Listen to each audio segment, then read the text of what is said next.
separasi.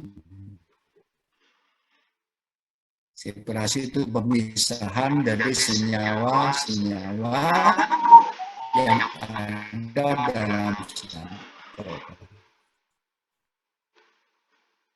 Yang kedua adalah mendeteksi, menentukan jenis-jenis senyawa beserta kadarnya. Yang ketiga adalah melakukan suatu respon penilaian terhadap respon antara energi dengan molekul, dengan atom atau dengan inti atom. Itu tujuannya. Ya, tujuan daripada spektroskopi tadi. Kemudian apa yang terjadi pada spektroskopi itu? Yang terjadilah exchange R.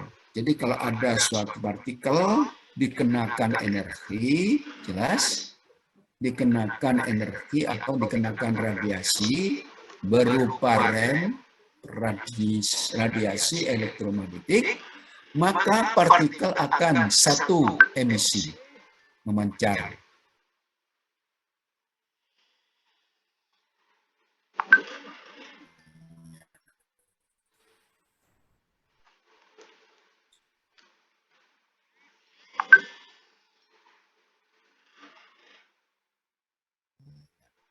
Ini terlempar lagi nih, bolak-balik ini.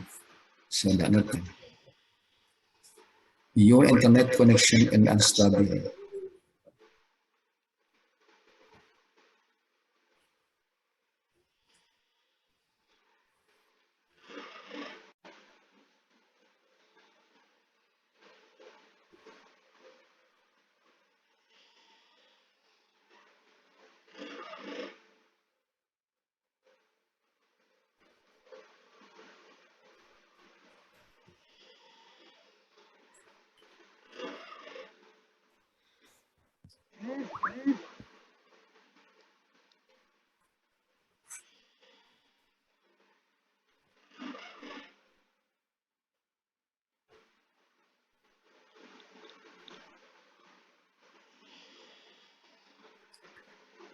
Metode analisis tujuan tadi sudah saya jelaskan tadi, ada dua, adalah tujuan analisis kualitatif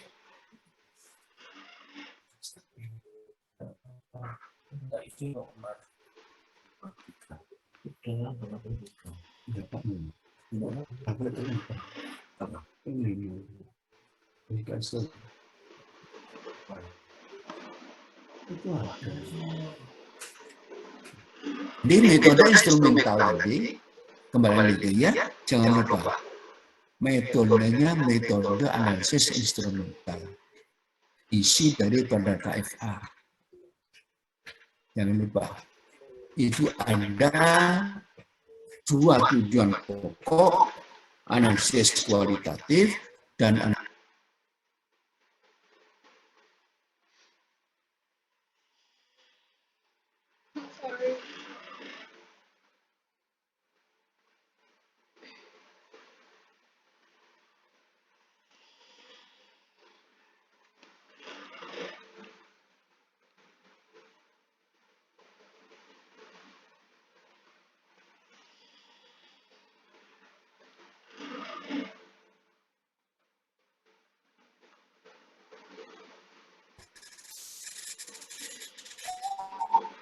ya. Ini maaf ya kalau bolak-balik terganggu saudara, saya terlempar terus ini internetnya, saya tidak tahu kenapa ini terus ini. Ini kalau sudah pada pulsa nggak bisa apa-apa kita, habis waktunya.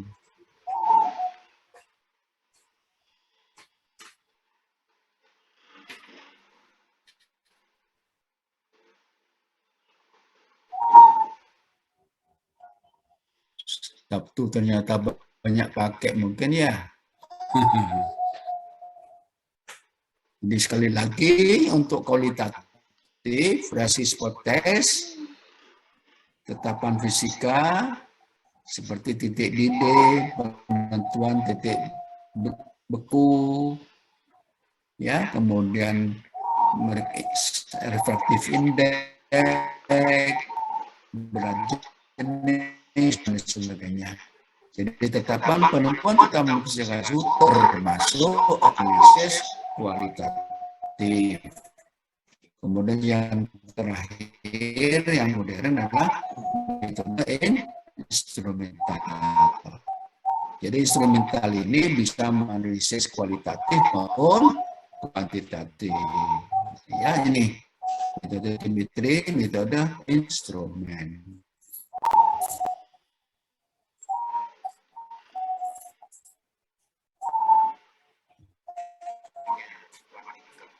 Oke.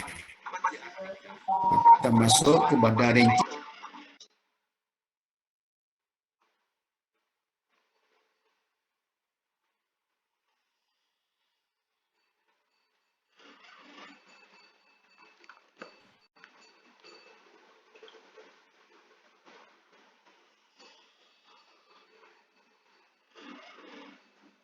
Coba saya maju.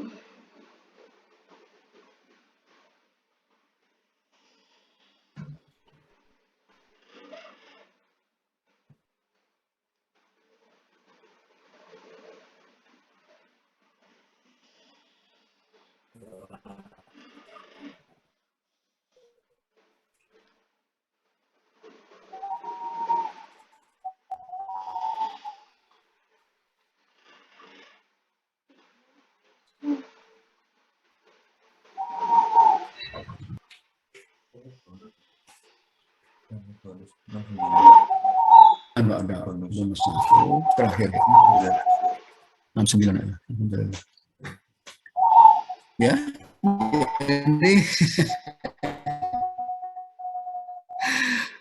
itu setiap detik ini terganggu betul. Allah, jangan sekali seperti ini ya, tidak apa-apa, kita sabarlah ya, kita atur nanti. Oke, daftar di sini adalah termasuk golongan metode spektroskopi ya, adalah spektrofotometri visible. UV itu ultraviolet visible, spektrofotometri inframerah, spektrofotometri absorpsi atom, spektrofotometri emisi atom, spektrometri massa, nuklear magnetic resonance, ya. Jadi NMR ini semuanya suatu metode yang tergolong spektroskopi, bisa untuk analisis kualitatif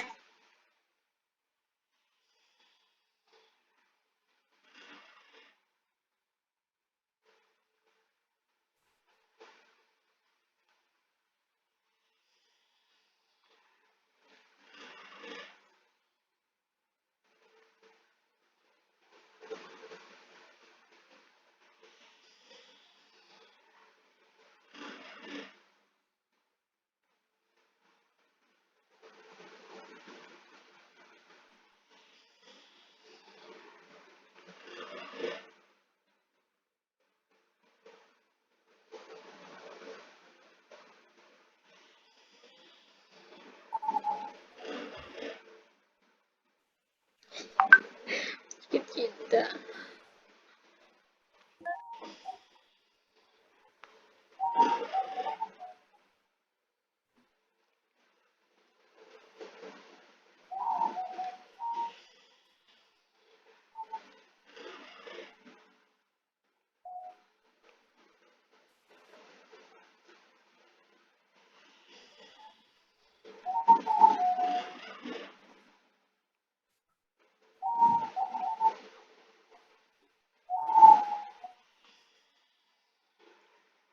Kemudian dari metode-metode itu, saudara,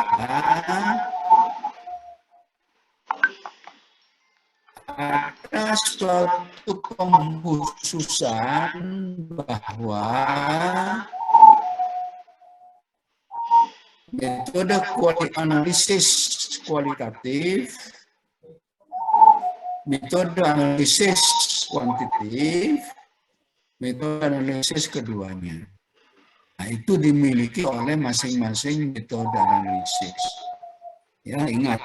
Jadi pada tampilan ini, maka untuk menguji kualitatif yang pas spektro inframerah, spektrometri FTIR, spektrometri massa. Jadi metode ini terutama, ingat, terutama untuk analisis kualitas.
Lagi kan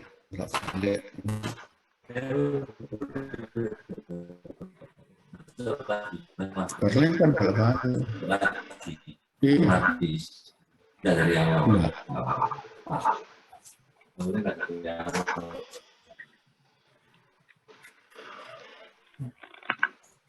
Oke. Sekarang masuk kepada spektrofotometri UV-vis, ya. Termasuk metode analisis instrumental yang banyak digunakan. Nah, tahapan analisisnya cepat, mudah, dan murah. Dapat analisis sediaan sampel baik organik maupun anorganik. Ya. Dapat menganalisis dalam bentuk tunggal dan bentuk campuran harus diperlakukan khusus.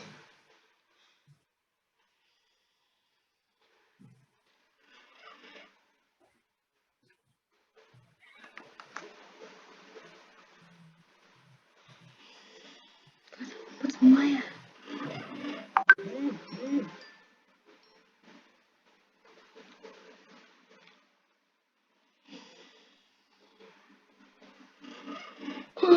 Siap.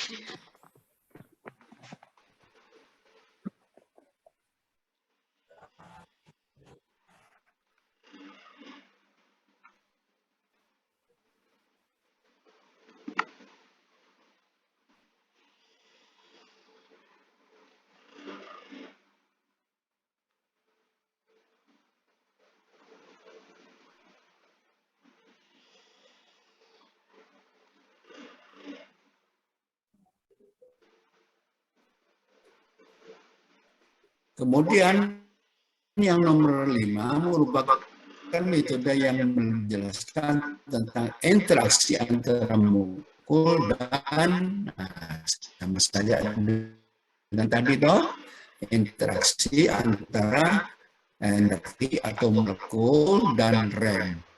Ya. Pada data panjang gelombang UV yaitu 200 sampai dengan 380 itu dari UV saudara, dari visible 380 nanometer. Kemudian apa yang terjadi? Peristiwa ini kan sebenarnya energi radiasi yang merupakan gelombang yang sesuai dengan energi molekul, elektron terluar valensi akan meloncat dari keadaan dasar ke keadaan berekstasi.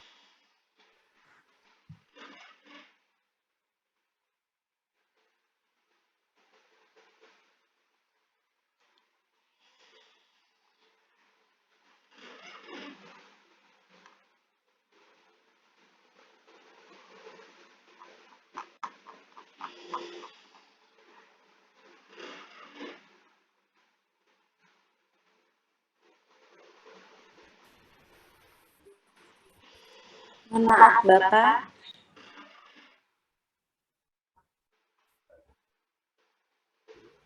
Iya, iya ini terlempar lagi saya. Memang Iya, mohon nggak maaf. bisa dibuat apa-apa. Mohon maaf, Bapak. Your Ingin internet memberikan connection of bagaimana caranya? Bapak bisa off cam aja, Bapak, biar tidak kepantau. Di balik semula ya. Bapak bisa off cam aja, off kameranya, Bapak, biar tidak terpantau. Oh gitu ya. Oke ya Iya, ya. Bapak. Terima kasih. Ya ya ya ya. Ya.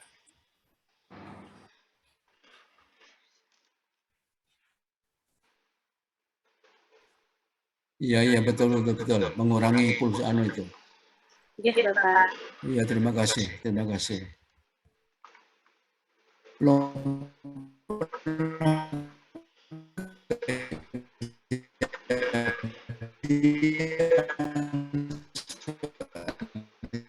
jarang gitu. Ya sudah ini solusinya mudah-mudahan menjadi jalan keluar. Nah,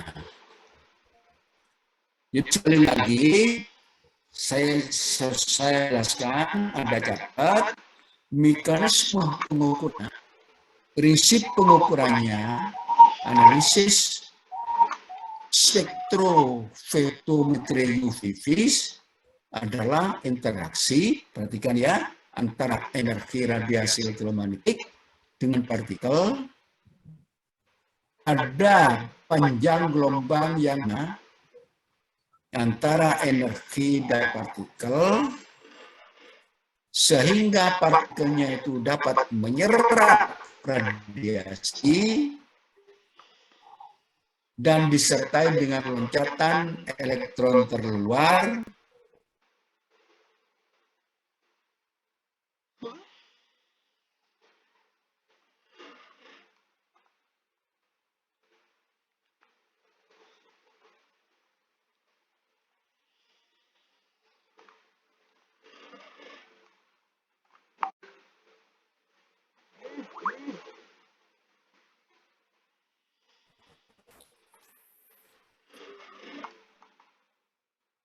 ini mahasiswanya berkurang ya, dari 70 sekarang jadi 64 ya.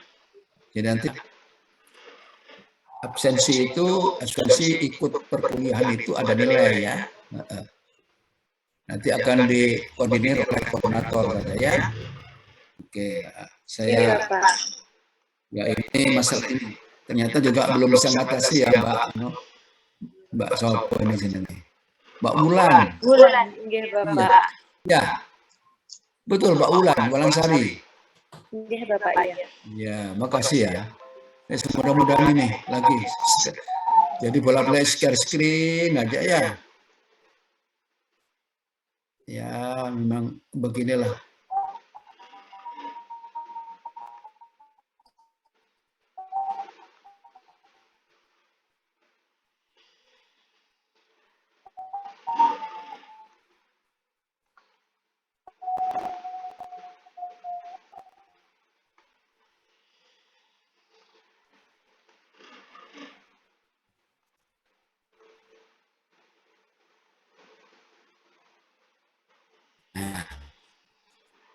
Data spektroskopi jadi sambil diskusi baru bagi Anda mungkin ya spektroskopi itu spektroskopi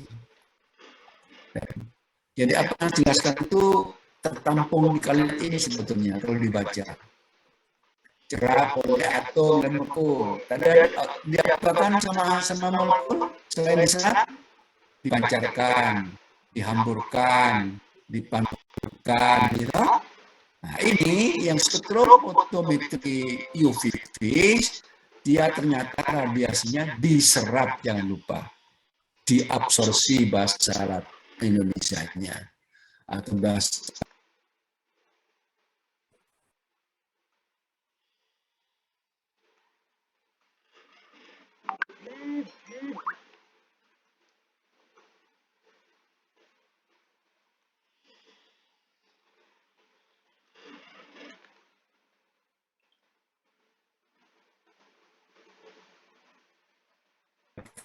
videonya sudah dimatikan ya.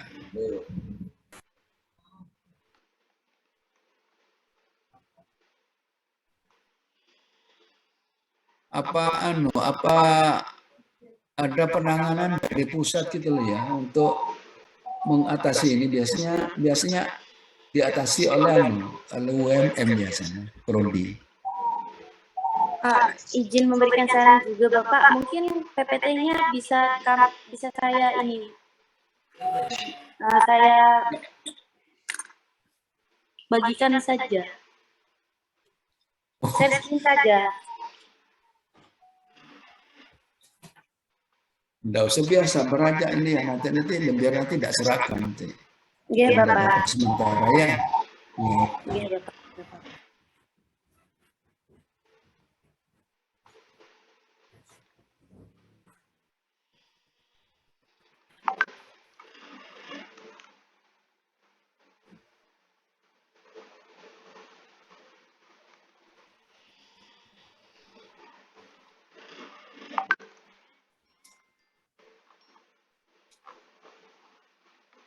Nah, kemudian kita kembali ke belakang sedikit. Mungkin di kimia dasar juga sudah pernah. Karena dasar ini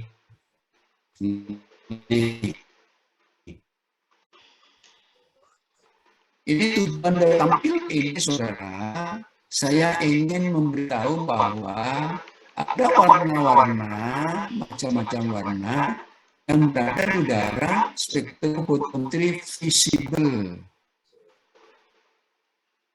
Mulai dari ungu, nila, biru, hijau, kuning, dan jingga. Ya, jingga, ya. Ini diberikan oleh Isaac Newton, dihasilkan oleh percobaan bila sinar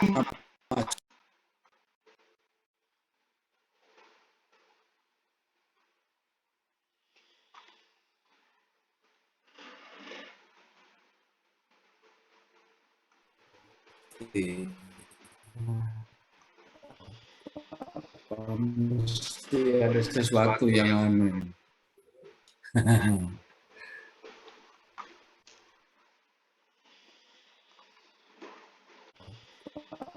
Mesti ada sesuatu yang aneh.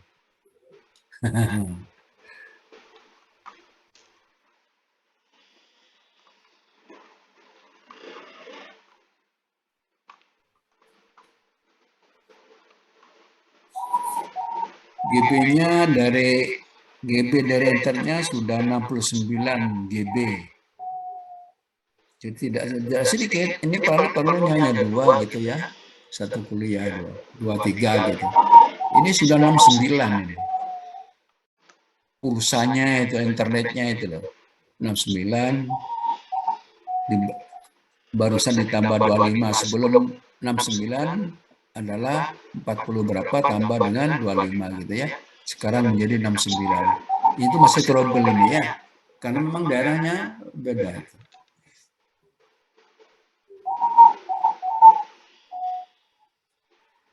Iya.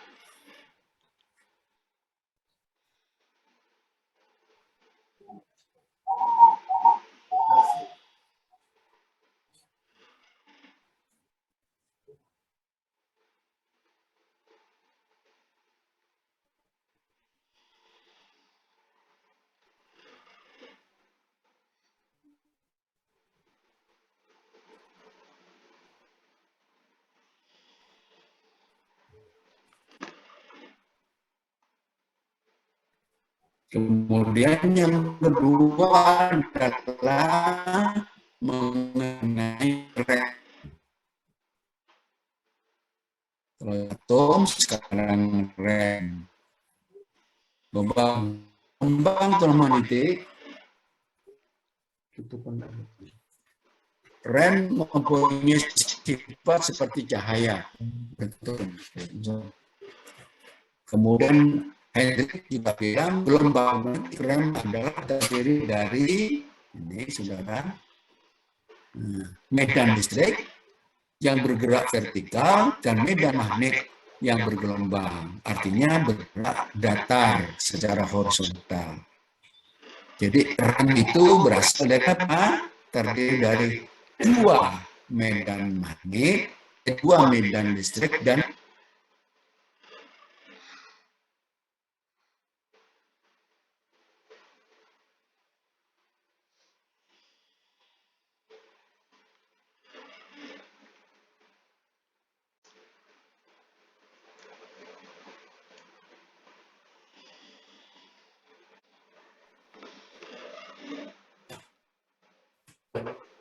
bagian dulu, matikan lagi, recording. Nah, ya Pak, biar nggak gitu terus. Mungkin bisa Anda. Nggak usah di-live ya, di-live dulu ya. Iya. Anu ya, kalau sementara saya matikan dulu ya, saya mulai dari awal ya. Enggak, Lalu Bapak. coba saya coba begitu biasanya. Live dulu saya.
Ya.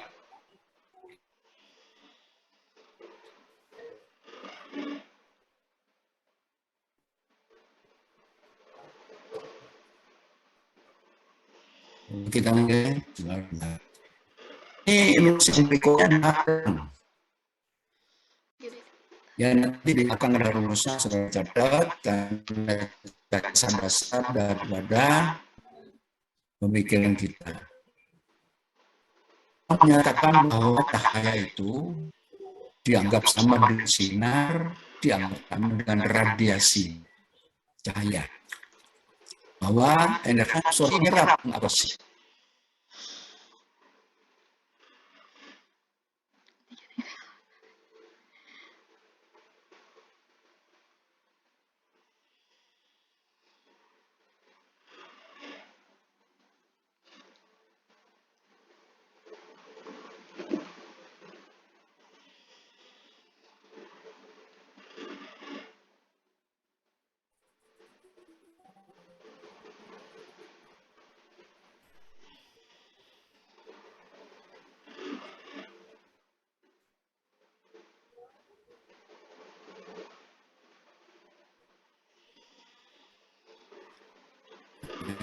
Ini rumus Plancknya.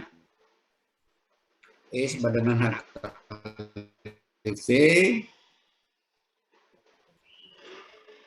E sama dengan HKC dibagi lambda. E itu energi. Atau pelan. Itulah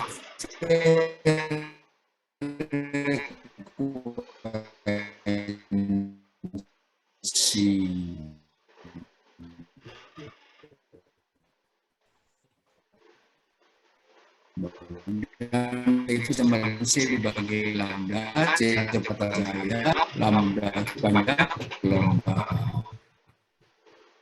Rumus Planck saudara itu memberikan radiasi terhadap atau terhadap atom, terhadap bagi tahu ada energi yang dapatkan ya di sana. Kemudian yang daerahnya saudara energinya coba UV berapa UV 200 sampai 380 nanometer, visible 380 sampai 780.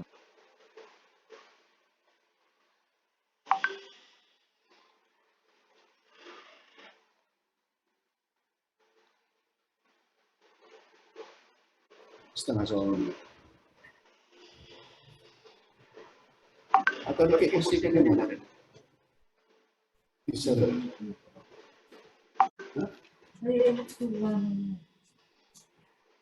taruh sini turunnya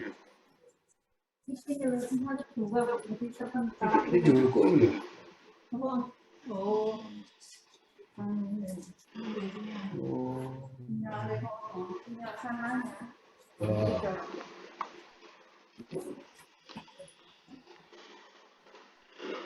Loh.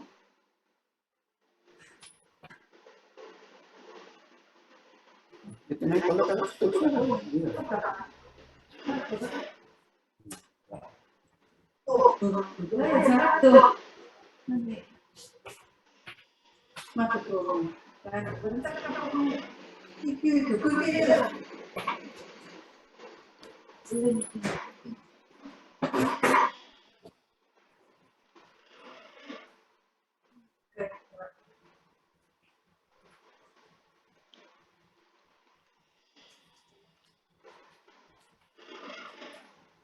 Nah, tiga mau dulu tak cari. Nepet no tak cendol kaki dulu. Nepet no etan kecok.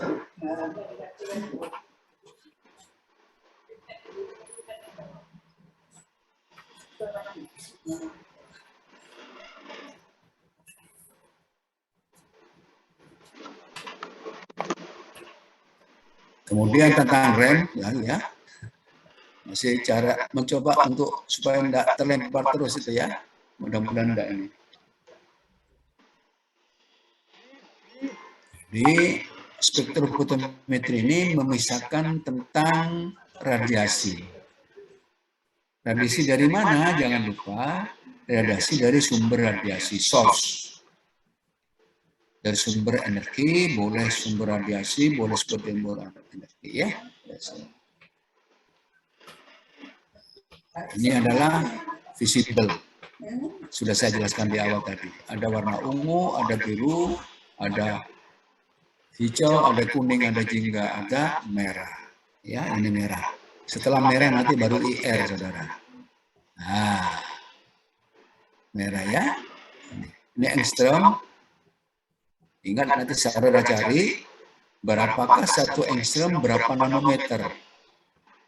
Tadi saya jelaskan di darah UV adalah 200 sampai 360, kemudian 360 sampai 760 adalah visible ya. Ini angstrom ya. Angstrom. Ya. Ada di fisika, buku fisika ya, nanti saudara coba. Biar saudara tahu dari segala sisi begitu. Nah, ini angstrom juga. Ini yang bawah ini metode analisis, sinar X, sinar gamma, sinar UV, sinar visible, sinar IR, gelombang mikro, dan gelombang radio. Ini susunan-susunan energi yang ada pada spektrofotometri. Ya. Nanti kita pelajari nanti sampai IR ya. IR.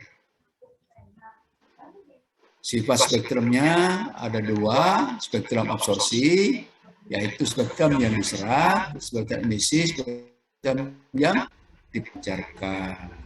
Ada continue dan discontinue. Jadi dua-duanya yang dipakai, spektrum absorpsi dan emisi, dan yang bawah ini spektrum yang bagus adalah continue. Sebab kalau discontinue, tidak continue, maka nanti hasilnya fluktuatif, tidak konstan. Itu tidak boleh. Radiasinya harus selalu konstan, sehingga nanti akan menjadi konstan. Jadi spektrum discontinue. Spektrum continue dibagi dua lagi, ada spektrum garis, ada spektrum pita. Jadi spektrumnya seperti garis-garis biasa. Kalau pita kan kumpulan-kumpulan dari garis. Jadi kita banyak pakai yang nomor B, spektrum pita ini ya. Banyak dipakai. Karena molekul itu mempunyai banyak garis-garis absorpsi, garis-garis emisi. Kemudian spektrum discontinue jarang dipakai, karena ini akan berubah secara mendadak, fluktuatif ya. Iya. Ini teori Bohr tentang spektrum atom. Ini mungkin jual lihat. Ada frekuensi toh. Di sini akan menyangkut frekuensi. Di sini ada namanya foton, kuanta, ya frekuensi ya. Energi pada orbit lebih tinggi. Nah, pada orbit lebih rendah, tetapan Planck 6,62 kali ini satuan ya, yang tidak perlu dihafal. Ini tentang teori atom. Elektron bergerak melalui inti dan bermuatan. Nah, begini masuknya keterangan ini. Teori Bohr ini menjelaskan tentang loncatan elektron terluar dari suatu atom yang ada di dalam molekul. Didasari dengan pernyataan Bohr, artinya bahwa penentu daripada struktur atom itu adalah elektron terluarnya. Struktur dari atom ditentukan oleh elektron valensi. Elektron valensi itu yaitu elektron terluar ya. Seperti berapa elektron terluarnya? 1. Maka dia termasuk golongan 1. Ca 2 karena golongan 2 karena elektron terluarnya adalah 2. 2 apa? 2 plus. Iya ya. Oke.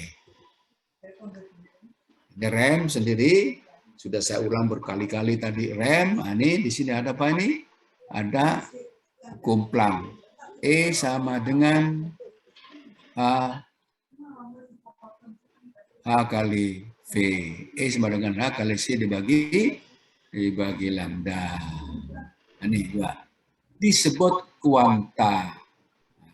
kuantitas tadi apa? Satuan energi atau foton. Ya, memang namanya asing gitu. Iya. Nah, ini adalah loncatan elektron tadi, elektron terluar tadi yang tervalensi itu loh. Iya. Dari 0 ke tereksitasi. 0 itu adalah ground state, 1, 2, 3, 4 adalah eksitasi state. Jadi elektronik excited state, elektronik ground state, keadaan dasar. Nanti ini energi level, energi ya. Jangan lupa bahwa energi berbanding terbalik dengan lambda. Berarti energi berbanding terbalik dengan lambda, ya toh? Dari mana, Pak? Hukum Planck tadi. E sama dengan H kali C dibagi lambda. Ingat-ingat ya, sampai catat ya. Dan nanti jangan salah hitung, saudara, nanti. Waktu praktikum setelah itu. Ya, oke. Nah, ini. Kemudian, siapa yang tereksitasi? Ya, elektron yang dimiliki oleh gugus fungsi. Gugus fungsi ini dikelompokkan kepada N, P, sigma, disimbolkan gitu. Nanti dia lalu, jadi ini naik elektron terluarnya ke P star, ini star ini, bintang, eksitasi namanya. Nanti N, siapa yang masuk ke N, siapa yang masuk ke P, siapa yang masuk ke sigma, itu ada daftar nanti. Daftar apa, Pak? Daftar gugus fungsi dari suatu molekul, termasuk N, apa P, apa sigma. Nah, dikenal juga namanya bonding dan anti-bonding. Nah, ini. Nih, naik ke atas, ke bawah, jadi eksitasi ke bawah, absorpsi. Dari bawah ke atas, tereksitasi namanya absorpsi, sorry. Absorpsi dari konsep ke eksitasi, absorpsi, emisi. Sebaliknya, dari eksitasi ke ground state. Nah, ini ya. Nah, ini coba saudara. Yang termasuk sigma, etan. Etan itu CH4. Itu gugus fungsi itu ya. Gugus fungsi. Water, air, H2O masuk N. Dia elektronnya nanti masuk ke sigma. Nah, dari sigma ke sigma bintang. Dari N ke sigma bintang, dari N. Nah, N itu tidak hanya air, metanol juga N, asetilin juga P, aseton. Nah, ini daftar. Ini aromatik P, kemudian aromatik ya, fenol. Jadi aromatik dari bensin juga P, aromatik dari fenol juga P. Ini pengelompokan saja ya. Anda tidak perlu menghafal, nanti dilihat aja bukunya. Ini termasuk gugus fungsi apa gitu ya. Kalau sudah hafal juga tidak dilarang gitu ya. Sebab tidak akan hafal karena apa? Banyak sekali daftar itu. Nah, di sini ada lambda max. Apa lambda max? Energi toh. Jadi energi itu dilambangkan, dirupakan dalam bentuk panjang gelombang. Tidak bisa E sendiri gitu ya. Nah, ini. Jadi etan pada panjang gelombang 135 di bawah 200 nanti ini tidak ada vakum, ya ada gangguan. Coba ada semua 29. Nah, ini angka-angka tidak perlu di apa. Nah, di sebelah kanan ada Emax. Emax itu nanti ada rumus, saudara. Ada rumus nanti. Emax itu adalah molar absorptivity namanya. Koefisien ekstensi. Ini untuk penentuan kualitatif. Jadi kualitatif itu bisa menentukan lambda, bisa menentukan Emax gitu ya. Jadi Emax molar absorptivity atau koefisien ekstensi namanya gitu. Setiap senyawa sendiri-sendiri coba lihat angkanya beda 7.500, 600. Nanti bagaimana rumusnya? Nanti mendapatkan rumus, nanti akan ketemu pada rumus Lambert-Beer. Jadi Anda sudah menemukan berapa tadi rumus? Rumus Planck pertama kali ya. Rumus Planck, rumus yang kedua adalah Lambert-Beer. Yang teori atom itu nanti hanya teoritis itu. Bukan rumus pedoman. Tapi rumus Planck sama apa namanya? Sama Bir lambert atau bit lambert, jangan sampai saudara lupa ya, karena dasar. Ini sama dengan tadi. Some electronic transition in organic molecule. Molekul ini kan molekul ini. Meta, ini kan metan ini. Ini etan ya. Ini metil klorida, metil bromida dan sebagainya. Ini panjang gelombangnya. Jadi setiap senyawa-senyawa itu mempunyai ciri panjang gelombang. Nanometer. Ya, ada yang pakai nanometer, ada yang pakai apa lagi? Angstrom. Jangan lupa.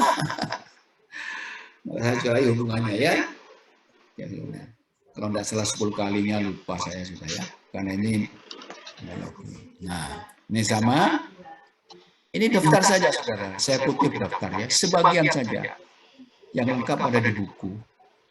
Di buku apa Pak? Di buku kimia organik juga ada. Di dalam buku instrumental analisis juga ada. Karangannya, oh ya bukunya nanti jangan lupa saya.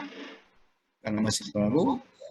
Bukunya yang wajib adalah instrumental analisis karangan 1. Skop. Buku yang lain karangan Daniel. Karangan William. Karangan Ewing. Ya. Karangan Hobart. Macam-macam. Pokoknya judulnya instrumental analysis. Ono yang prinsipal, ono yang lain ya. Itu di buku yang saya pakai yang untuk PPT ini. Nah, segera buku yang paling adalah yang dari skop itu ya, nanti jangan lupa saudara, jangan sampai lupa. Instrumental analysis karangannya skop. Skop itu SKOOG ya. Itu paling lengkap itu dibandingkan dengan Hobart itu ya, menurut saya itu. Ini sama tadi, saudara. Transisi P ke P star, dari P ke star, dari bonding, anti bonding. Berapa nanometer? ACC ini P ke P star. Bila ditambah energi H, kalikan V. Sekali lagi, V-nya ini V frekuensi ya, bukan kecepatan. Agak melengkung biasa notasinya. Nah, ini warna daripada visible, saudara. Yang sebelah kanan itu warna komplementer atau visual, warna kelihatan visual mata. Jadi kalau saudara senyawanya berwarna merah, larutannya ini merah. Merah red. Berapa panjang gelombangnya Pak tadi ke atas? Sekitar 500 nanometer. Jelas?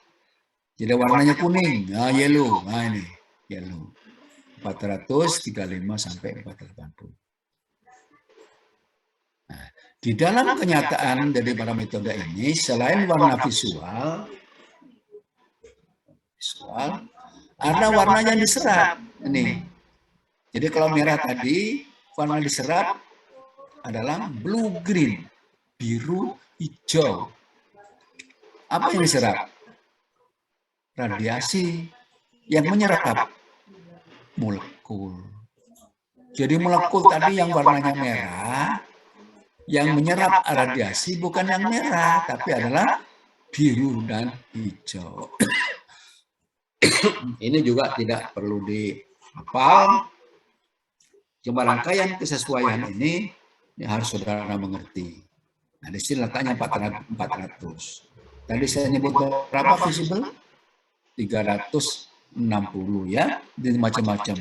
Tidak perlu disengketakan. Karena buku itu berbeda-beda menulis. Ya, coba sampai berapa Pak? 750. Jadi warna senyawanya blue, yang diserap adalah merah. Sekali lagi, yang menyerap itu molekul, yang diserap itu adalah radiasi. Oke? Nanti diolah masuk ke monokromator, masuk detektor, masuk kepada readout. Ya, pelan-pelan saudara ya.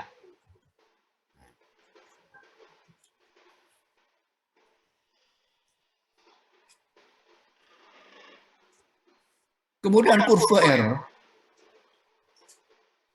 Kesalahan pada kurva. Nah, absorban atau persen transmitten adalah bukti data yang tertulis sebagai bukti bahwa telah terjadi interaksi antara radiasi dengan molekul. Ingat, absorban suatu angka, transmitten juga suatu angka, sebagai bukti bahwa keduanya sudah terinteraksi. Ya, dalam bentuk spektra. Nah, jangan lupa apa hubungan transmitten dengan persen transmitten dengan absorban. Ada rumus. Absorban sama dengan log seperti A sama dengan logaritma 1 per T, T besar. A besar adalah absorban unit, T adalah persen transmitten. Jadi absorban berbanding terbalik dengan absorban. Nah, absorban respon yang paling kecil kesalahannya dari pembacaan transmitten atau absorban ini kesalahannya ya. Jadi kalau nanti terbaca di transmittennya 60%, ini 60 ini persen. Baik ke atas, tarik ke sini. Besar kesalahannya. Jadi jangan sampai saudara nanti menemukan transmitten sekitar berapa ini? Ini mulai dari ini. Dari 40 sampai 100. Kenapa? Kesalahannya besar, Pak. Kalau 80% transmitten. Wah, 14. Maka di sini dilanjutkan berapakah yang paling kecil? 36,8%. Ini kecil ini ya.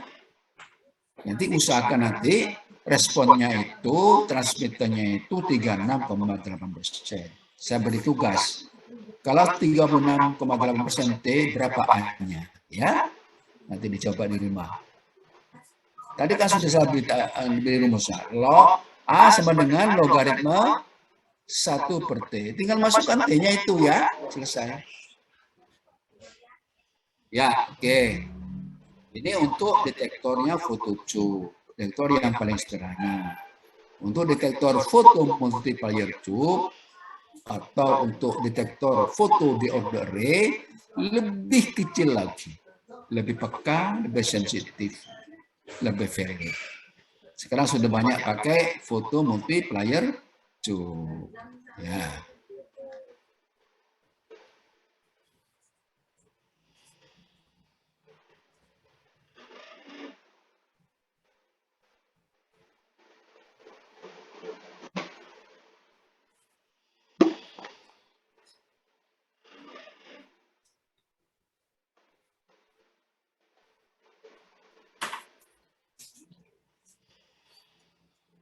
Sampai jam berapa ya?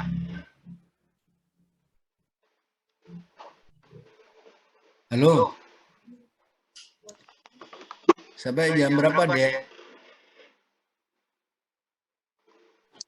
Sampai jam 11:10 Bapak. Ya. Tidak dengar? Sampai jam 11:10 Bapak. Oh iya, oke, 11 menit. Jam 7:11.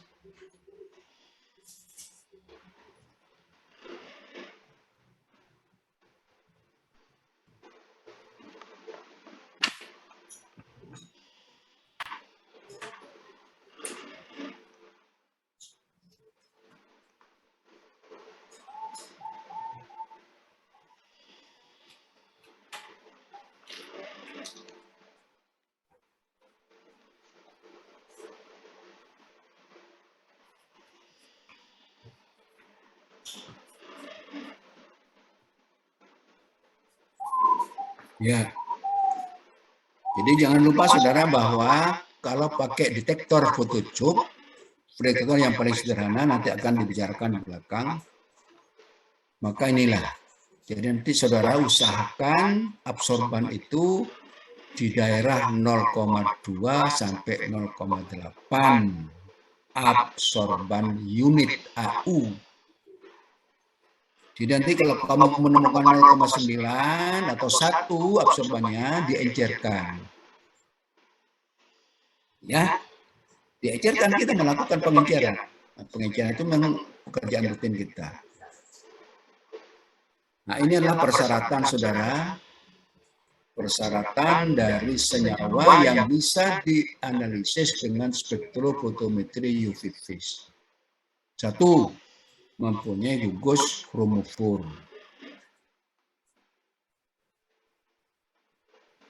Senyawanya tadi lah. Apa gugus kromofor, Pak? Ini senyawa tidak jenuh yang mempunyai ikatan kovalen dan sebagainya. Nanti saudara baca di skop. Apa contohnya? C double O NO2. Ini contohnya adalah gugus kromofor. Ini gugus karbonil, ini gugus CC, ini gugus NO ya. Itu namanya kromofor.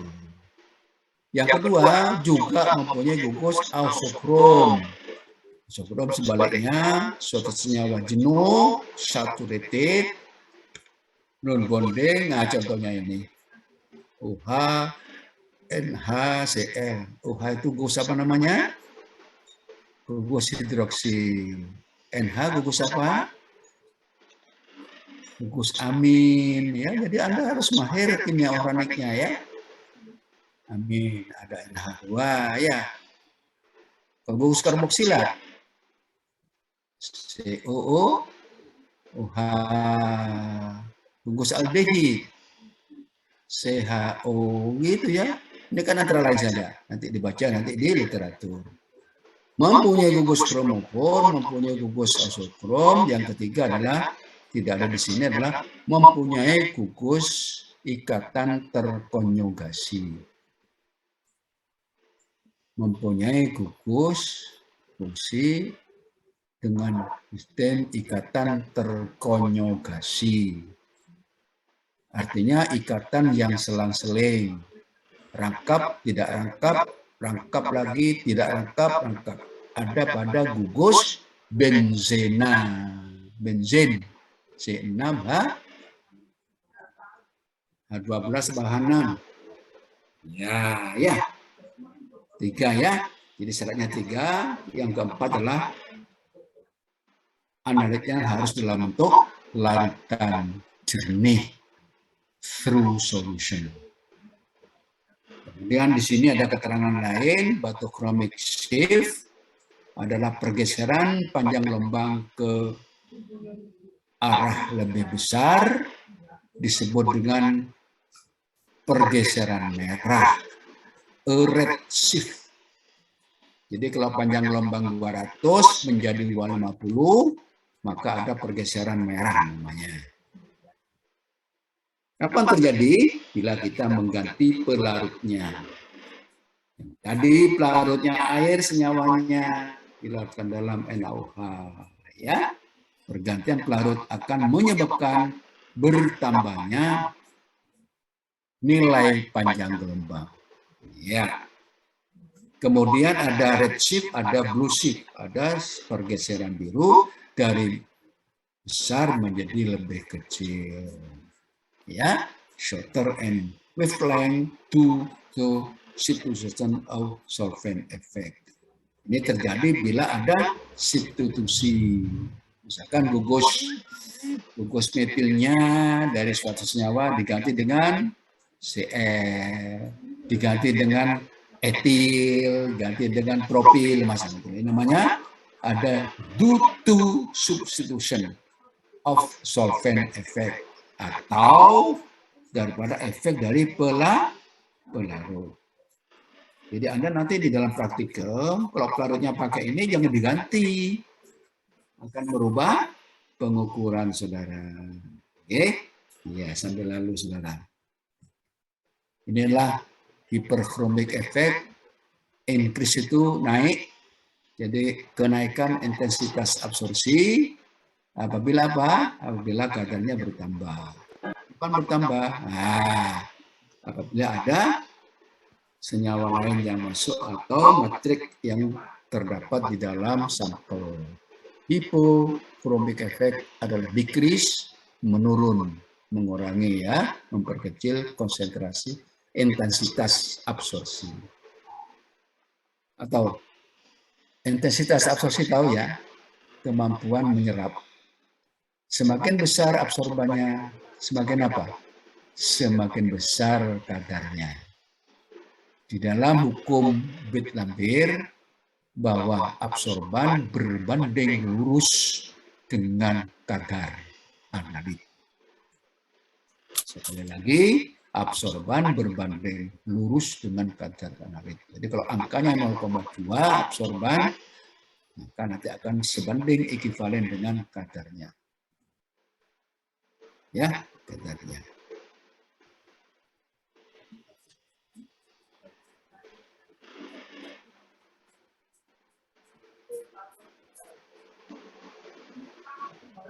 Persyaratan sudah saya terangkan ya. Berupa larutan jernih yang tadi nomor 4 jadi nomor 1. Jadi saya kadang-kadang saya ulang sebelumnya karena saya kadang-kadang tampilan PPT tidak hafal ya. Jadi kadang-kadang saya terangkan awal ternyata sudah ada di belakang. Tapi tidak apa-apa, ada pengulangan kembali ya. Supaya kamu lebih tegas, sebagian tapi tidak semuanya. Mempunyai gugus kromofor. Nah, nanti saudara membuat sarian. Kumpulan-kumpulan gugus kromofor. Tulis apa saja. Ada CO, ada OH, ada NH, ada COH, CHO, semua kumpulan lengkap. Kenapa? Karena nanti di dalam senyawa tadi tidak luput dari ini, istilah ini. Tahu paracetamol, saudara? Ya, tahu paracetamol ya? Paracetamol itu singkatan dari para acetoaminofenol. Disingkat paracetamol. Jangan lupa, karena nanti saudara praktikan paracetamol. Paracetamol itu singkatan dari nama kimia para acetoaminofenol. Jadi gugus utamanya fenol, tahu fenol? Fenol bensin dengan OH. Kemudian COH-nya hanya diganti dengan acetil, aceto, ya. Nah, itu mempunyai gugus kromofor pasti Pak. Ada CC-nya kok. Ada OH-nya, COH, COOH, COOH. Dia mempunyai gugus kromofor, dia mempunyai gugus ausokrom, mempunyai gugus ikatan terkonjugasi. Nah, bensinnya tadi, fenol kan bensin. Bensin ditambah OH, dong. Itu fenol namanya. Ya, nah itu ikatan selang-seling. Cocok. Maka saudara jangan lupa, senyawa-senyawa itulah yang bisa diukur dengan spektrofotometri UV vis. Oke, tugas kita nanti apoteker. Tugas kita di bidang pengawasan ini, bukan di bidang rumah sakit ya. Rumah sakit kan nanti kan klinik ini kan enggak dalam pembuatan obat. Kemudian sampelnya apa Pak? Dibatasi saudara dan organik dan organik berupa obat, bahan baku obat, obat tradisional, makanan, minuman, kosmetika dan polutan, cemaran kimia. Yang paling bawah itu bidang kita, apoteker. Ya, karena kamu farmasi, apoteker. Kalau yang lain, Pak, ya silakan aja. Kalau tanah di pertanian, analisis tanah. Bisa nggak? Bisa. Ini kan suatu metode kuanti umum. Kita ini, bidang kita aja ini kewalahan kita. Obat tradisional itu masih belum lengkap kita, ya, masih belum ya. Oke, lanjut. Di awal sudah saya katakan, sudah saya jelaskan, saudara, bahwa spektrofotometri UV vis itu tujuannya untuk analisis kualitatif. Saya kira tidak terlalu banyak ya. Saudara pahami. Analisis kuantitatif. Kemudian pertanyaannya, komponen apa, Pak? Apa yang diukur di dalam instrumen tadi untuk menunjukkan analisis kualitatif dan untuk menunjukkan analisis kuantitatif? Oke, untuk kuali bagi dua, ditentukan panjang lambda mak sama E. Ya, E tadi kan ketemu lagi, apa itu? Molar absorptivity atau koefisien ekstensi. E 1 cm tebal larutan, 1% kadar dari analit. Ada duanya aja, tentukan. Jadi setiap senyawa mempunyai lambda mak sendiri-sendiri. Vitamin C dengan paracetamol beda lambda maknya ya. Kenapa? Karena struktur molekulnya juga beda, gugus fungsinya pun juga beda. Ini penting, sering ini ya di ujian sidang ditanyakan, kalau kamu menentukan analisis kualitatif pada spektrum UV apa yang diukur? Nggak tahu anak-anak. Ini ujian apoteker lah ya, Anda belum apoteker. Ya mungkin lupa ya, karena semester 3 Pak menjadi semester 8 Pak. Semester 10 ya. Lupa Pak. Loh, tapi prinsip ini.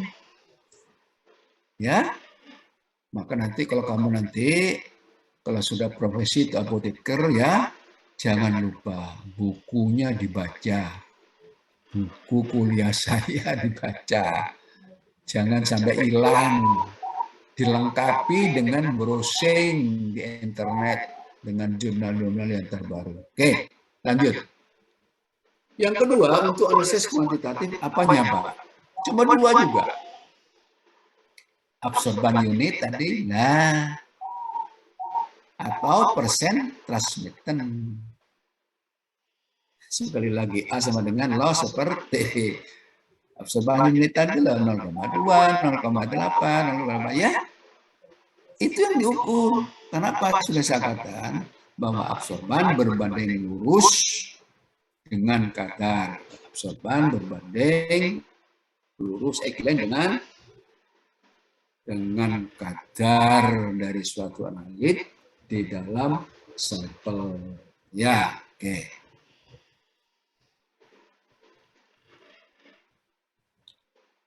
Kemudian di sini analisis kualitatif untuk membuktikan kebenaran zat, misalkan bahan baku obat.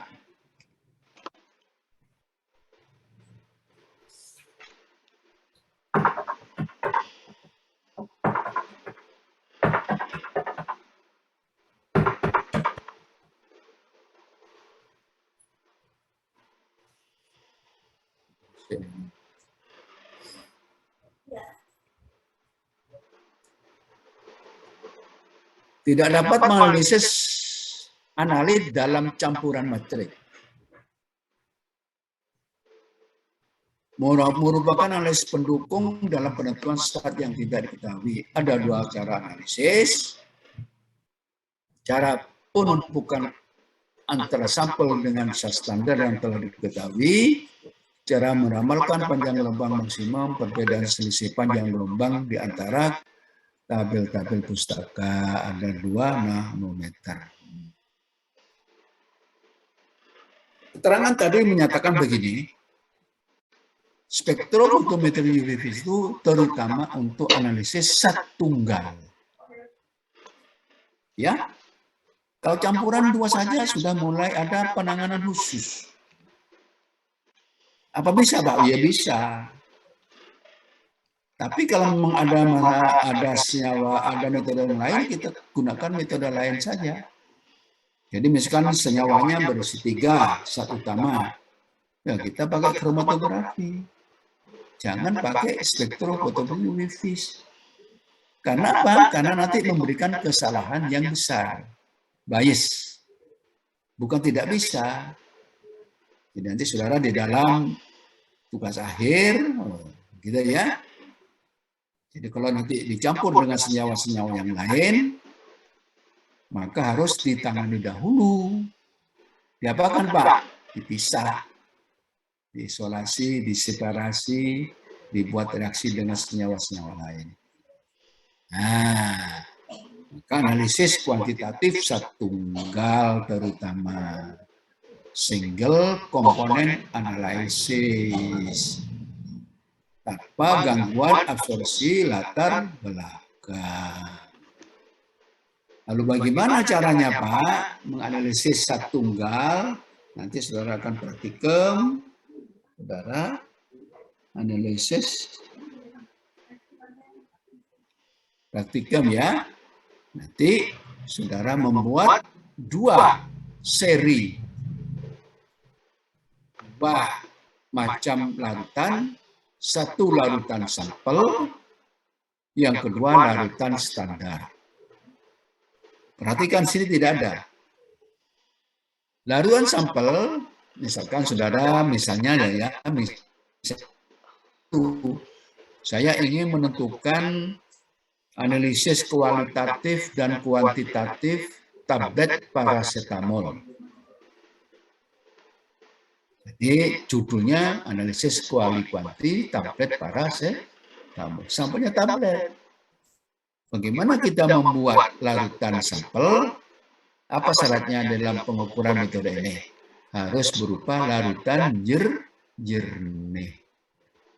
Jadi tabletnya digerus, kemudian diayak kalau perlu, kalau tidak diayak ditimbang beberapa tertentu, kemudian diisolasi.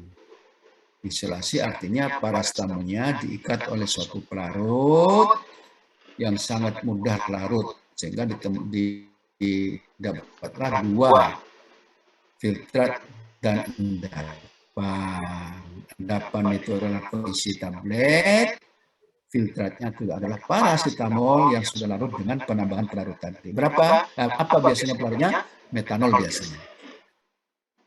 Tambah metanol dikocok, sehingga paracetamol larut ada 2 fase endapan dan fase filtrat. Disaring, filtratnya yang diambil. Filtratnya diartkan pada garis labu ukur, kemudian diukur oleh instrumen. Itu kita membuat larutan sampel. Taruh di labu ukur ya, atau di dalam botol. Yang kedua, larutan daripada baku paracetamol yang sudah diketahui paracetamolnya.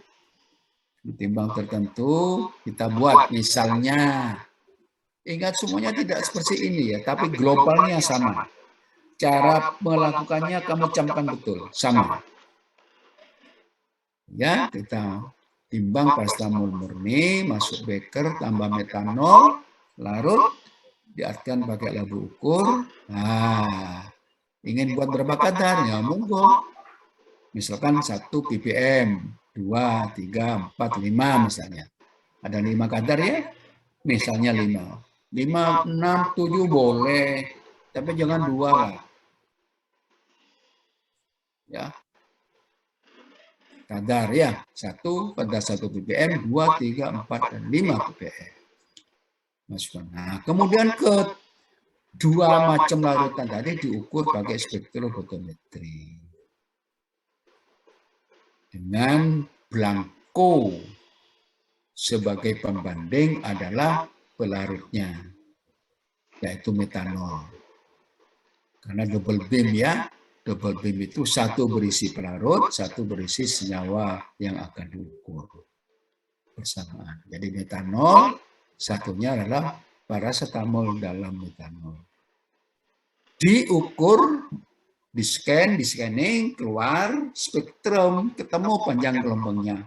Nanti di scanning oleh komputer, akan ketemu panjang gelombang maksimal. Nah, itulah lambda maknya. Kemudian dilanjutkan lagi dengan penetapan kadar dari paracetamol tadi. Jadi masing-masing daripada larutan standar 1 ppm, 2, 3, 4, 5 diukur absorbannya, ada 5 data, dibuatlah garis regresi. Ini garis regresinya nih. Y sama dengan A tambah B, BE. Ini. Kemudian dari ini nanti A-nya ketemu angka, B ketemu angka dari data tadi, maka absorban daripada sampel diukur sampelnya, absorbannya masuk ke Y sehingga akan ketemu X-nya. X ketemu Y dikurangi A dibagi B. Sehingga kadar analit dalam sampel diketahui. Ya, nanti akan diberikan responsi saudara. Di awal sudah saudara mengenal caranya. Dicatat, nggak catat nanti lupa lagi. Ya, tetapi punya syarat saudara. Apa syaratnya? Persamaan regresinya harus lurus, harus linier. Nanti diberitahukan kapan linier, diperhatikan saudara ya.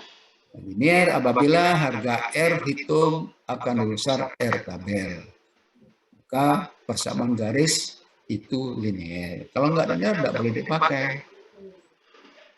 Ya. Kemudian kalau enggak boleh kenapa Pak? Ini yang kedua. Dibandingkan dengan absorban sampel dengan kadar yang terdekat baku. Jadi kalau tadi kadar bakunya itu 5 macam, 1 sampai 5. Absorban sampelnya saudara itu dekat dengan nomor 3, maka saudara bandingkan dengan baku nomor 3. Berapa ppm? 3 ppm. Bagaimana yang menghitung? Absorban sampel dibagi absorban baku 3 dikalikan 3 ppm. Ketemu sekian ppm. Jadi nomor 2 ini jauh lebih jelek hasilnya dibandingkan dengan 1. Jadi Anda nanti ngerjakan nomor 1, jangan nomor 2 ya, jangan. Nanti akan dipelajari saudara. Kalau caranya benar dan bagus, cara menimbang dan memipet saudara, cara melarutkan juga persis benar, saudara akan lihat, tidak perlu mengulang. Ya, nanti akan diberitahukan nanti bagaimana teknisnya. Karena apa? Karena bakunya 5 macam kadar. Kadar sampel Anda hanya 1. Jadi kalau dibandingkan dengan 1 macam kadar, dia kurang teliti gitu ya. Kemudian yang ketiga, membandingkan harga ekstensi spesifik antara sampel dengan pustaka. Nah, nih, ada namanya harga ekstensi spesifik. Apa maksudnya? Bisa tadi. Jadi namanya molar absorptivity. Kemudian ekstensi spesifik. Kemudian apa lagi tadi? Koefisien ekstensi. Nah, macam-macam namanya. Ini maksud E besar tadi. E 1% 1 senti. Setiap senyawa punya daftar itu. Anda harus inventarisasi di situ. Nah, ini rumus Bit-Lambda saudara sudah ada. Tinggal mutu sama. Coba ada juga A-nya juga ada. A sama dengan loh seperti sudah lagi ya. Saya kadang-kadang lupa lagi tadi ya. I itu adalah intensitas ya. Intensitas radiasi dan I0 intensitas radiasi awal ini yang kedua sudah diserap. Ini I sama T ini T ya, bukan A. T sama dengan T ini apa? Transmitten. Ini transmitten, ini absorban. E itu adalah molar absorptivity ini. Saya sebutkan molar absorptivity dalam literatur namanya ya. B adalah tebal larutan, C adalah kadar. Saya khususkan ini untuk Bit-Lambda karena satu tampilan karena penentu ya. Jadi nanti kalau tidak memenuhi hukum Bit-Lambda maka dia punya kesalahan yang sangat besar. Nanti akan ketemu di IR saudara ya bahwa bir itu tidak penuh ya sehingga dia punya kelemahan-kelemahan. Saudara. Oke. Ini bisa ditulis E, bisa ditulis epsilon. Ya. Yang E bengkok itu. Apa namanya itu, Mas? Notasinya itu. Ya. E kalikan B kali C. Ya. Absorban T. Tapi ingat loh ya, T itu persen loh. Jadi 0, kalau 36%, itu nulis T-nya berapa? 36% sama dengan 0,36. Jangan saudara tulis A sama dengan lo 1/36, salah nanti. Karena istilahnya persen 36%. Berarti kalau ditulis dalam bentuk yang lain adalah 0,36. Ya, Jangan lupa. Saudara ini bisa nanti melakukan ini diukur transmitten itu kita masih punya spektromik dulu. Ada 5, ada 4. Banyak yang rusak. Itu nanti diukurnya pakai persen transmitten.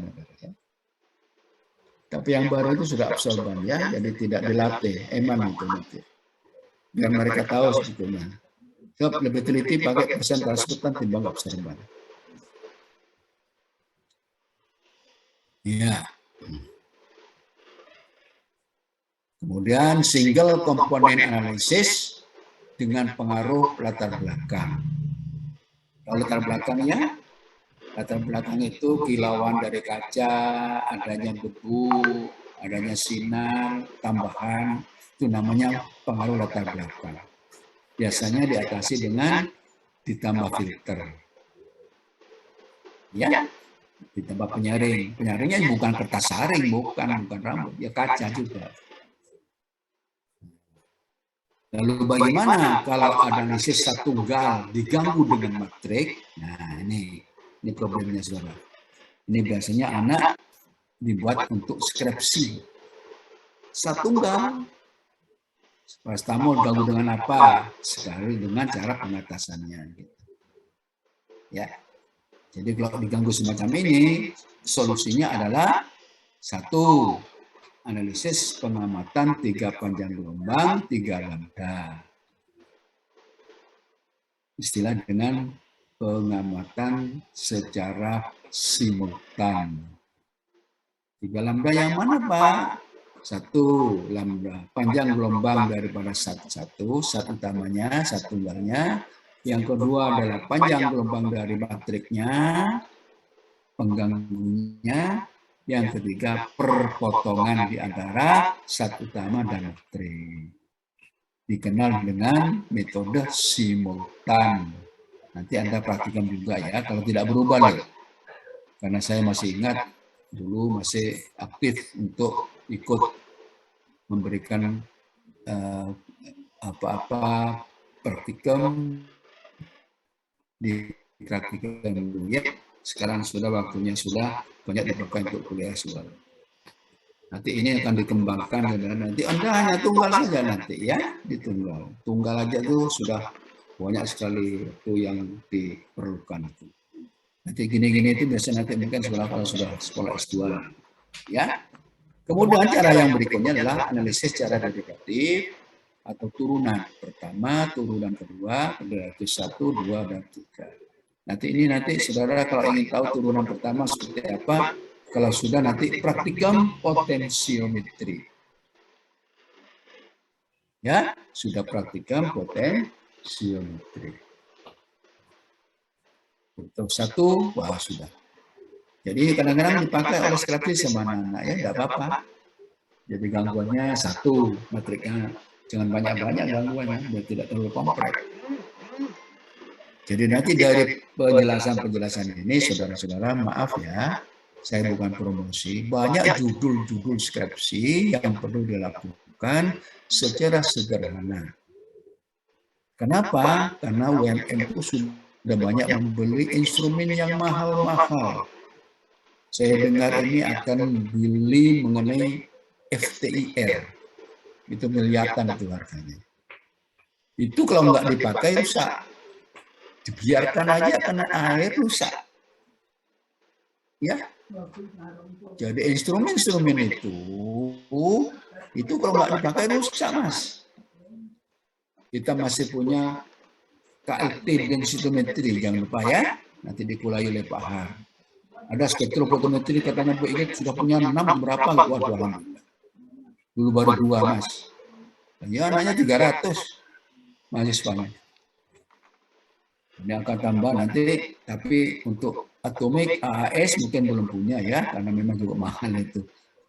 Oke, mungkin didahulukan oleh APLC sudah beli. APLC atau KCKT sudah beli. Ya, tinggal praktikum saudara. Nanti di sini ada KCKT. Ini akan IR ya, nanti ada pulangnya juga IR. Oke. Artinya bahwa gunakanlah instrumen itu. Memang untuk Anda. untuk Anda, untuk penelitian dosen. Udah nggak ada lagi. Siapa yang mau melakukan? Kalau bukan mahasiswa. Memang saudara-saudara, biayanya juga tidak sedikit, karena semuanya beli.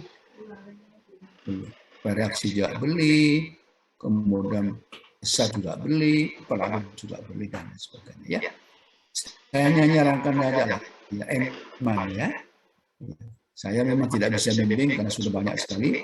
Cuma kalau ingin minta pengarahan, mau silakan ya. Ya bisa saja minta jubul, ya bisa saja. Tapi harus senang dulu dengan analisis. Kalau tidak senang menganalisis, ini mepet-mepet ya, laut rohani dan sebagainya. Ya.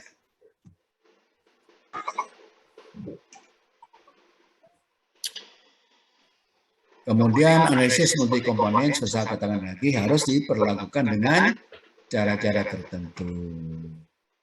Di sini ada juga single simultan equation, teori dari dua analit dalam satu sampel. Potongannya sama. Ini ya. Nanti mungkin disempatkan sedikit ini ya, bisa.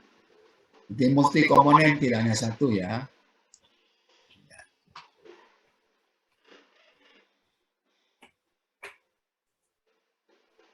Ya.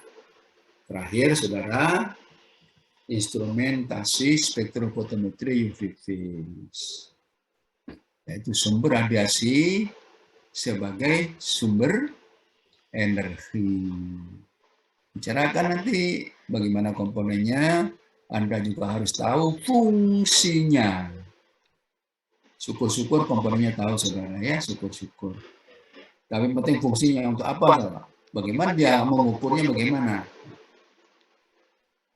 Yang ketiga adalah sampel kompartemen, tempat analit yang diukur, yang keempat detektor, yang kelima amplifier, yang keenam alat baca atau rekanan. Di sini ada SR, M. Nanti mengenai masing-masing daripada komponen ini, insya Allah kita akan terangkan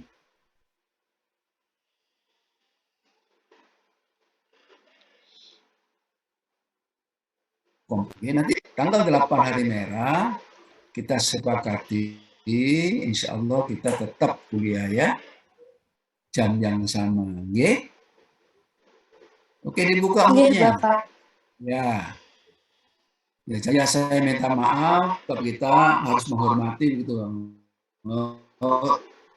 Kebetulan hari-hari yang lain, memang kebetulan saya tidak bisa. Gitu. Yang di sini juga hari Kamis. Saya pernah nawari hari Kamis sama Bu Ingrid, saya tidak bisa diganti. Tidak apa-apa, nanti saya maaf ya. Jadi terima kasih atas pengertiannya. Ini kan sama ya. Ternyata satu kali kuliah mencari penggantinya tidak mudah. Karena anaknya kan 180 lah. Saya sendirian. Tapi punya kepentingan beda-beda. Mungkin kuliah di tempat yang lain ya. Maka perlu pengorbanan untuk kelancaran kelancaran bersama. Kan begitu masalahnya. Oke, monggo kalau ada yang ditanyakan, monggo silakan. Tanya, kalau nggak tahu. Ada kesempatan sudah. Jangan mikir waktu, nggak apa-apa. Monggo.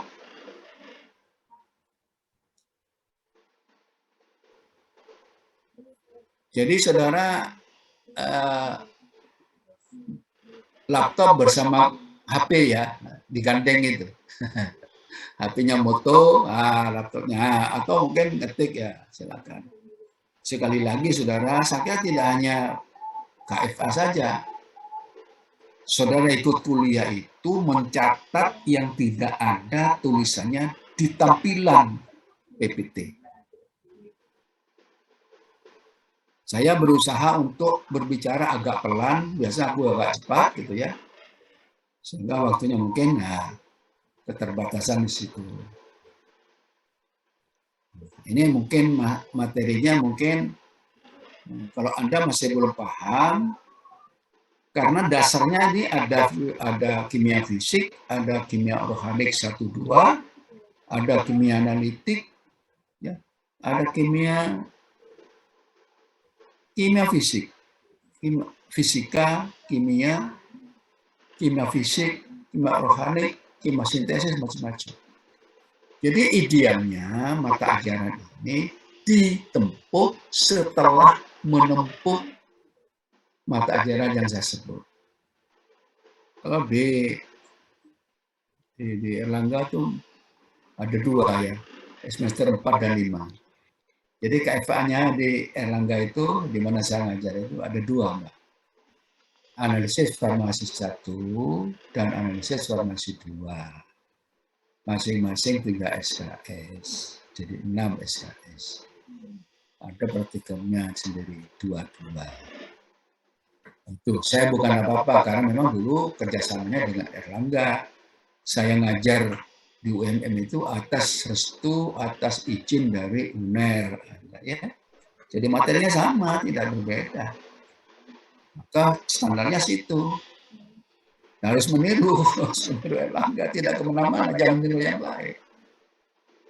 Nah ini ternyata tidak, hanya namanya KFA 1.3 SKS. Suruh memahami semua metode yang sekian banyak tadi. Itu tidak, masih belum banyak itu, masih banyak tambahannya itu. Ya, tapi tidak apa-apa, karena ini adalah suatu sistem. Ya, Anda terima dengan legowo, dengan sabar, maka saya katakan nambahlah sendiri yang rajin untuk ujian nanti, ujian nasional, ujian negara dan lain sebagainya. Oke, sebab harus saudara dicari lagi, dicari. Jadi apa-apa yang saya lakukan, insya Allah kalau saudara laksanakan untuk kepentingan Anda sendiri, bukan untuk kita, ya. Oke. Masih ada waktu sedikit.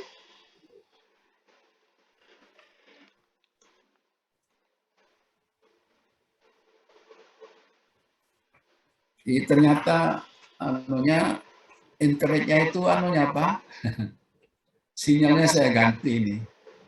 Ternyata sama anak saya nih ganti kemana gitu. Dipindah gitu loh, kemana gitu ya. Alhamdulillah tadi setiap tampilan terganggu gitu ya.